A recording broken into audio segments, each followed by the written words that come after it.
the news at 6. First, the highlights. Governor Sanwo-Olu launches Eco Cares initiative, targets over 500,000 Lagos households for food parks. Federal government revokes over 900 dormant mining licenses. And on the foreign scene, United States President signs new aid package for Ukraine. Others. Any sports. NFL President visits injured Super Eagles players Williams Thrust Ekong and Zaidu Sanusi in Europe. Now the news in details. I am Timmy Dayo Anthony. Over 500,000 households are to benefit from the packaged food items as Lagos State Governor Babajide Sanwo-Olu launches administration's social intervention program in transportation, health and in agriculture, tagged Eco Cares. The initiative is a comprehensive response of the state government to the temporary hardship occasioned by the global economic crisis, supervised by the Special Dispensation Advisory Committee on Social Intervention, an 11-man non-partisan body set up to advise the government on various initiatives lined up to help the poor weather the storm. Speaking at the launch, Governor Babajide Sanwo-Olu noted that his administration's palliative have touched lives of residents in the area of public transportation, health, the public service and foodstuff items sold at Onje-Iko Sunday Market. We are today to assure you once again that when governments to make life better, when governments to provide the support that is required, when governments provide security of life and property, and to be an activator to ensure that you can live a decent life. You can live a decent life. And that's what we want to promise you and assure you again today. Earlier in his welcome address, Commissioner for Information and Strategy, Gbenga Omotosho, emphasized that Eco Cares is an aggregate of all measures designed to ease the pain of vulnerable citizens who have no one else to turn to for succor. Thank you, Mr. Governor, for making this to happen. Thank you for the distance given to the transportation and agricultural sectors to make life bearable for Lagosians in the face of this economic hardship. Thank you for the free medical benefit to our families. And thank you for staying the course of empathy, which is the hallmark of leadership. Our correspondent Adiola Kindele reports that Onje-Iko is an integral part of Eco Cares initiative and has already kicked off across the state with 25% discount on some food items like beans, rice, gari, including eggs, tomatoes, onions, among others, while free medical outreach will commence next week in 3 senatorial districts of the state. The Lagos State government says it is committed to advancing sustainable and inclusive transport policy that will drive economic prosperity while also prioritizing the well-being of the residents. Governor Babajide Sanwo-Olu stated this at the annual roundtable and bilingual magazine launch organized by Global Transport Policy.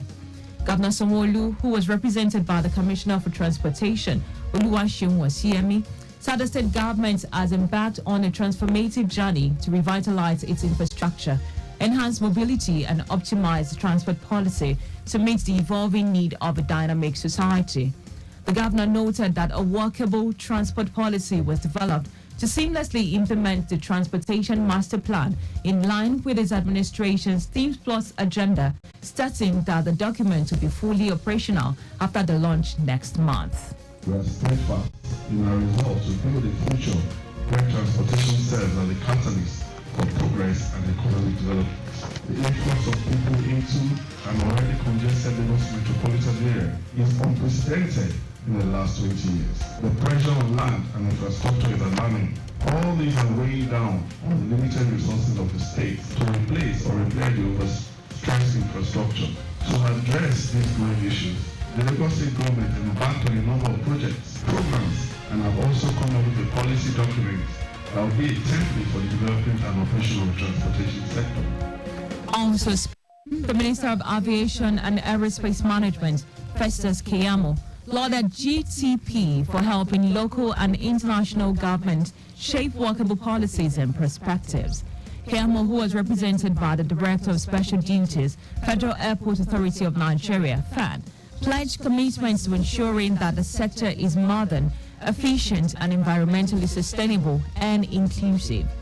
On his part, the Chief Consultant, Global Transport Policy, Segun Musa, said the roundtable was born out of the need to develop a holistic transport policy that will address the challenges facing transportation sector and the supply chain. And I've realized most of the challenges we're having in the transport industry, and there is need for us to start a conversation that will address most of these challenges. And we cannot do it alone as a state actor. We have to bring government, because they are the ones to formulate the policy. Ours is to give direction as the actor in the industry, and that's what informed the bringing up of a magazine that will not only address our challenges, but will also give us the ample opportunity to see what is happening in other parts of the world. Highlights of the roundtable event include panel discussion sessions, presentation of multimodal system of transportation by Dr. Albani Igwe, and launching of the GTP magazine. The Lagos State government has urged procurement officers to implement standard procedures, embrace digitalization to enhance effective service delivery. The Director General, Lagos State Public Procurement Agency, Fatai Idowu Onofowote, said that this during the first capacity building workshop for Association of Public Procurement Practitioners of Nigeria, APPON, Lagos State Chapter, with the theme, Optimizing Efficiency, the Practicability of Public Procurement Processes. Onofowote said the body is saddled with the responsibility of mitigating any risk that could hinder the assessment of products, services, suppliers, and negotiating contracts. They have to be deliberate. Many times they need to seek help from wherever, from their colleagues, from other stakeholders. They should rise from their desk and seek help. Because what we are interested in is results. Because there are so many efforts that goes into results, but they should not consider the effort, but more focused on the results. Except they get to the result, they should not stop. That it may require them to be nicknamed as troublesome people, but if it's going to lead them to achieve their result, they should always be deliberate and pursue results all the time. They should remain focused. They should always have their focus on the bigger picture. Earlier in a welcome address, APPON Chairman, Lagos State Chapter, Olawole Charity, said the workshop aims to build connections, fostering collaborations and inspiring changes among public procurement officers across the state. Public procurement plays a vital role in delivering essential services and infrastructure that align with the overall objectives of the organization. However, the process can be complex, cumbersome, and often marred with bureaucracy. This workshop is aimed to explore the practical aspects of public procurement, sharing best practices and innovative solutions to overcome the challenges we face. In a paper presentation, Director, Monitoring, Enforcement and Compliance, Public Procurement Agency, Bola Adeniro, said public procurement influences the government spending, service delivery and public trust in governance. And now to the rest of the stories. The federal government, through the Ministry of Solid Minerals Development, has revoked 924 dormant mineral licenses. Minister of Solid Development Minerals, Dele Alake, said the revoked licenses include 528 exploration licenses, 20 mining leases, 101 quarry licenses, 273 small-scale mining licenses. The ministry revoked 1,633 mineral titles previously given to non-compliance mining companies last November. Alake promised to clean up the solid mineral sector for international competitiveness and all stakeholders who have acted wrongly in the sector to turn a new leaf. The National Broadcasting Commission, NBC, says it will consider the review of 2.5% gross revenue remittance imposed on broadcast stations in the country. Speaking during a meeting with key stakeholders of broadcasting stations in Nigeria, the newly appointed Director General of NBC, Charles Ibuebu, explained that this move is to meet emerging economic challenges in the country. Ibuebu also said NBC management will review the NBC code in totality while assuring stakeholders present that the new management on board is committed to the welfare and interest of all broadcast stations in Nigeria. It frowned at the court ruling in January 2024, which stopped the NBC from imposing sanctions and fines on broadcast stations and described it as anomaly, which the commission is appealing. And now to foreign news. The United States President Joe Biden has signed a $95 billion package of aid for Ukraine, Israel, and Taiwan. Speaking after signing the bill into law, Biden said it will make America safer and the world at large safer. He said the U.S. will immediately send fresh weapons and equipment to Ukraine to help Kyiv fend off Russia advances.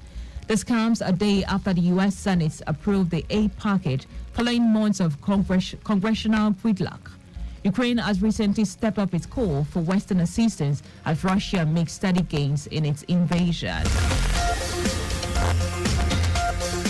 And now to sports. President of the Nigeria Football Federation, NFF, Ibrahim Gusau, has visited injured Super Eagles duo Williams Thrust Ekong and Zaidu Sanusi at their base in Europe. Gusau, during the visit, held discussion with Thrust Ekong on the importance of the upcoming 2026 FIFA World Cup qualifying matches against South Africa and Benin Republic. Thrust Ekong, who is currently recuperating from the injury he sustained at the 2023 AFCON, is expected to be fit in time for the World Cup qualifiers in June. Meanwhile, Zaidu Sanusi sustained an injury while in action for his Portuguese club, FC Porto, just few days after the AFCON 2023 finals, and he is expected to return to action at the start of new season. Gusau last week also visited Moses Simon, who was injured in the Super Eagles friendly against Mali last month. Just before we go, please do not drive beyond specified speed limit. You can follow us and like all our various social media platforms. X, Traffic Radio 961. Instagram, Lagos Traffic Radio 961. Subscribe and watch our news and program live on YouTube at Traffic Radio 961. You can also visit our website at trafficradio961.ng. But did you know that the Sanwo-Olu administration established 10 oxygen centers? You can get more details on Lagos State Government website. To end the news, here are the highlights of the major stories. Over 500,000 households had to benefit from packaged food items as Lagos State Governor Babajide Sanwo-Olu launched his administration's social intervention program in transportation, health and agriculture, tagged Equal Cares. The federal government, through the Ministry of Solid Minerals Development, has revoked 924 dormant mineral licenses. We also told you that United States President Joe Biden has signed a $95 billion package of aid for Ukraine, Israel, and Taiwan.